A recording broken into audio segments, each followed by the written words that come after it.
Monsieur Raphaël Diaz Belloli, 19 buts, 11 passes décisives cette saison, 30 goals assists, tout simplement. Bonjour les amis, j'espère que vous allez tous très bien. Très content de vous retrouver pour cette nouvelle vidéo dans laquelle on va parler de Raphinha et de son énorme saison. On va parler de 4 facteurs qui lui ont permis d'inverser totalement la tendance, l'image que beaucoup avaient de lui. Et je m'inclus dedans aussi parce qu'il n'était pas bon, c'était justifié. Mais là, aujourd'hui, il est en train de faire une saison tout simplement monstrueuse et ce n'est pas anodin que tout le monde le voit comme le meilleur joueur du monde, peut-être même au même pied d'égalité à l'heure actuelle avec un Mohamed Salah par exemple. Donc dans cette vidéo-là, on va parler de plein de choses, comme je l'ai dit, qui ont fait de lui le joueur qu'il est actuellement. Et avant d'aller plus loin, n'hésitez pas à liker la vidéo, à vous abonner, c'est gratuit, ça fait toujours plaisir et ça me soutient tout simplement. On va pas perdre plus de temps, on va commencer tout de suite par le premier facteur qui a permis à Raphinha d'inverser totalement la tendance au FC Barcelone, c'est tout simplement la mentalité.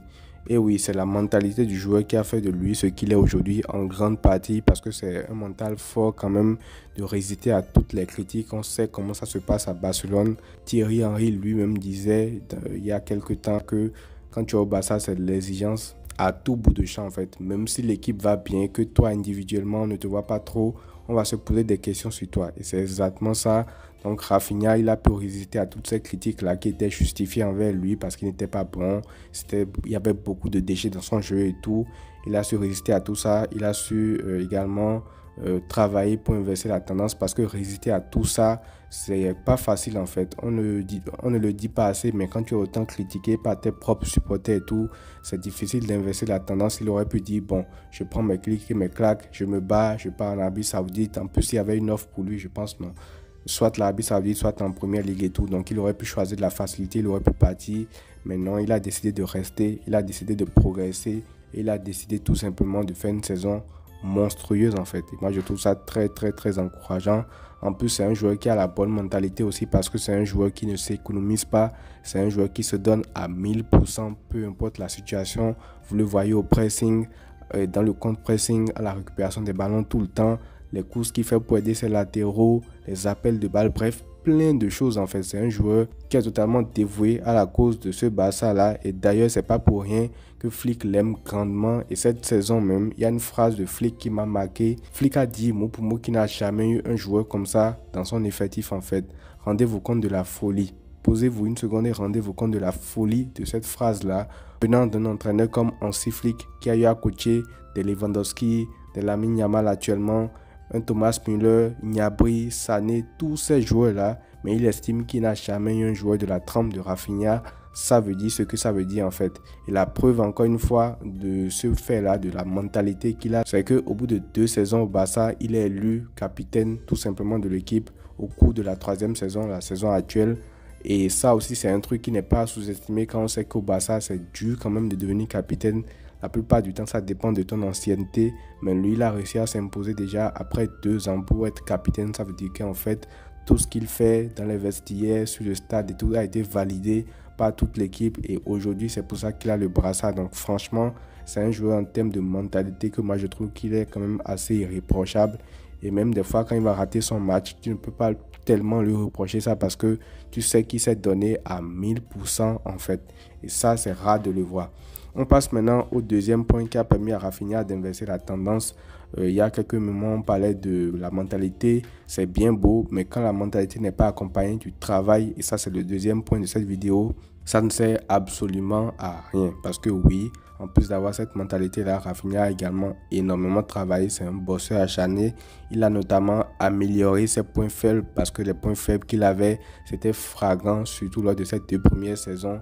Il y avait la première touche de balle qui n'était pas bonne. Du coup, des fois, après, il s'en mêle les pinceaux. Il peut perdre des ballons rapidement, beaucoup de déchets dans son jeu. Il y avait la finesse technique, en fait, qui n'était pas au point. Et on sait que quand tu es au Barça, où la plupart du temps, tu as toujours des joueurs, tu joues toujours avec des joueurs qui, eux, ont la possession de balle, qui ont cette maîtrise technique-là et tout. Quand tu es le seul qui n'est pas au niveau, en fait, ça se voit tout de suite et tu es limite un handicap pour l'équipe. Donc, en gros, c'est un peu comme ça qu'on le voyait et tout. Et là, je pense qu'il est en train de s'améliorer sur tout ça. la première touche de balle, la conduite, la finesse technique. Et le plus important, c'était surtout la finition. Mais ça, je trouve que c'est un ensemble de points qu'il a réussi à résoudre en fait. Parce que la finition aussi, c'est un facteur qui est devenu très très visible chez ce joueur-là, Raphinha, cette saison. Je l'ai dit au début de la vidéo, 19 buts déjà. Après une première partie de saison, on va dire, même si la deuxième vient de commencer. Et c'est très très fort pour un joueur qui joue ailier. Bon, faux ailier, vous me direz tout, mais c'est quand même très très fort pour un joueur comme ça qui n'est pas numéro 9. Voilà où j'en venais. Donc voilà, il a travaillé sur ses points faibles et en plus, il a amélioré ses points forts aussi, je trouve, parce que moi, je pense qu'en termes de qualité d'appel, il n'y a pas un joueur qui est plus doué que Raphinha aujourd'hui dans le monde, peu importe qui vous amenez en fait. Et je trouve que cette capacité d'appel-là, il améliore également de jour en jour parce qu'il avait déjà en lui, ça c'est un point fort qu'il avait, mais il travaille encore pour le développer beaucoup plus. Et aujourd'hui, dans une équipe composée de magiciens, de beaucoup de joueurs qui peuvent te donner des passes, qui cassent tes lignes, que ce soit Casado, que ce soit Pedri, que ce soit Lamine Yamal, plein de joueurs comme ça qui peuvent te donner des caviars. Il ne fait que se régaler, c'est logique qu'il marque autant de buts en fait. Donc franchement, Raphinha, c'est également un très très grand bosseur. On passe maintenant au troisième point de cette vidéo, ce qui a permis à Raphinha de devenir un joueur tout simplement monstrueux, c'est la présence dans les grands rendez-vous. Alors les grands rendez-vous, on le dit souvent, c'est ce qui fait la différence entre les joueurs moyens et les top joueurs en fait.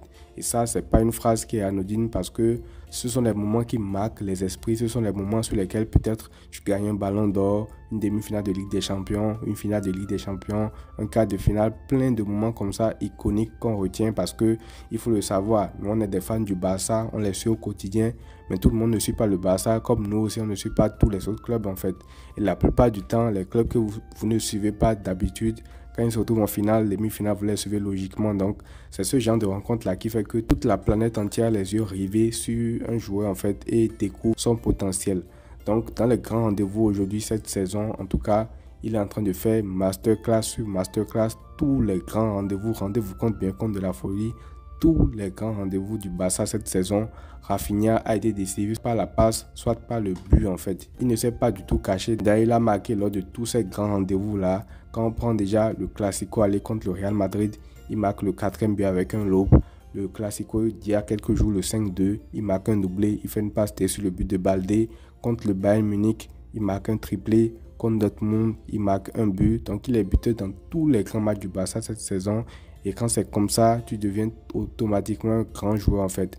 Quand il y aura un grand match, systématiquement, tous tes coéquipiers comptent sur toi parce qu'ils ont vu de quoi tu es capable dans ce genre de rendez-vous-là. Parce que ce sont les matchs qui exigent le plus de pression mentale et tout. Avant ces matchs-là, c'est un joueur, tu sens qu'il est décomplexé, tu sens qu'il sait qu'il est dans son élément, il adore les grands matchs.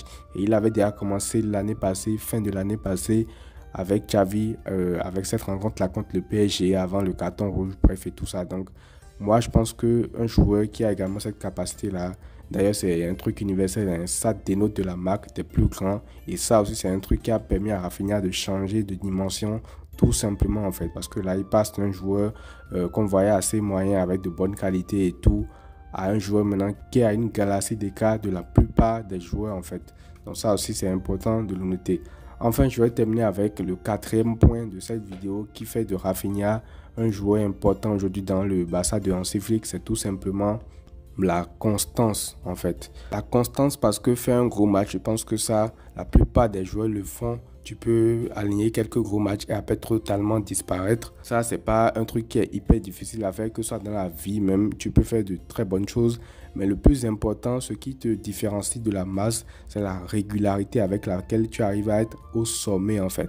Si jusqu'aujourd'hui, on parle des mecs comme Messi, comme Ronaldo, comme référence dans le football, c'est parce que pendant 15 années au plus grand niveau, 15 ou plus même, ils ont toujours été au niveau, ils ont toujours aligné des stats, des buts, des moments importants, des moments iconiques. Donc, le plus important dans un sport, surtout comme celui du football, c'est la régularité que tu imprimes. Et sur cette saison, il est en train de le montrer également. C'est un joueur qui est hyper régulier. Certes, il a eu des coups de moins bien, comme tout le monde. Tout le monde a des hauts et des bas. Et quand cette période arrive, tu sens que c'est juste un coup de thème en fait. Parce que la plupart du temps, il a été présent que ce soit quand Rafinha était blessé, que ce soit quand Lewandowski n'était pas là. Bref, lui, il a toujours été là, il a toujours staté, il a toujours marqué ses buts, il a toujours été décisif. C'est ça qu'on demande à un joueur au Barça, c'est d'être régulier. Parce que si c'est pour faire un bon début de saison et après totalement couler, ça ne va pas faire de toi un joueur qui sera récompensé à la fin de la saison en fait. Et moi, j'espère sincèrement pour lui et pour tous les autres également que le Barça ira le plus loin en Ligue des Champions et ce n'est que comme ça qu'il pourra être récompensé pour sa saison parce qu'actuellement, bon, on s'amuse à dire que ouais, c'est le meilleur joueur du monde avec Salah et tout, mais tout ça, ce n'est que la culture de l'instant en fait. Parce qu'en Ligue des Champions, si demain le Barça est éliminé très rapidement, là, croyez-moi bien que fin de saison exceptionnelle ou pas, ce sera très très vite oublié, en tout cas à l'échelle européenne.